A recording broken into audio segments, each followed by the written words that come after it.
When I went to nursing school, there I was in Old Red, we called it, and I could hear somebody talking in the background. They were laughing and carrying on and having a fine time.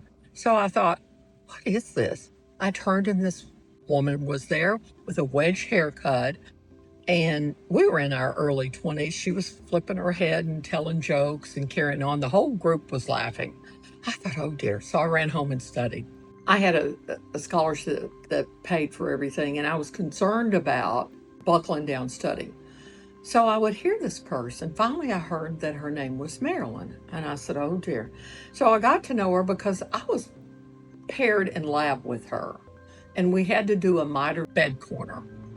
And so it was interesting, and she taught all of us how to do it because she knew how to do it. Her family had told her how. And they do it, I think, in the service, in the Army, that sort of thing. So I got to know Marilyn. We became fast friends and really best friends over the years. She was totally insane. Insane in that she was funny. I told her she was funny looking. She was smart as a whip, bloody smart. And she was creative. So we would go antiquing and different things. So she said one day, let's take art lessons. I said, Marilyn, I think I'm. She said, well. So there we did. It was on the beach, just across from the beach, and very close to a Kroger store. So we would park there at the Kroger store, and it was a couple blocks from there. And our teacher was fantastic. It was a man in probably middle age, 45, 50 or so. And he said, let's start painting. Well, I started painting, and he would walk around and help us and that sort of thing.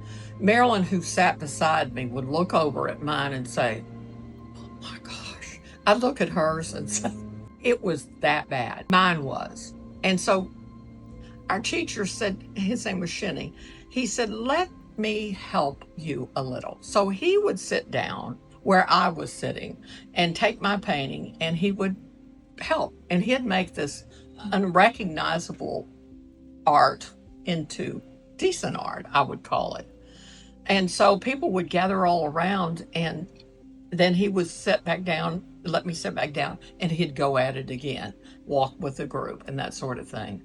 Well, Marilyn would take frequent peeks over at mine, and she'd say, sister, that's not going to cut it. So long and short of it was that we got done with products. I was very pleased with mine. And Marilyn looked at it and she said, oh my gosh. I said, well, what could improve it? She said, get back to Kroger. I said, what do you mean get back to Kroger? She said, if you were standing at Kroger and you were looking at your picture, it may not be bad. So that formed a saying that we had for many years, and we say it today. If something looks a little jumbo humbo and it's not quite right, or you have on a fashion that somebody else might need to help you with, we say, get back to Kroger, and then all is beautiful.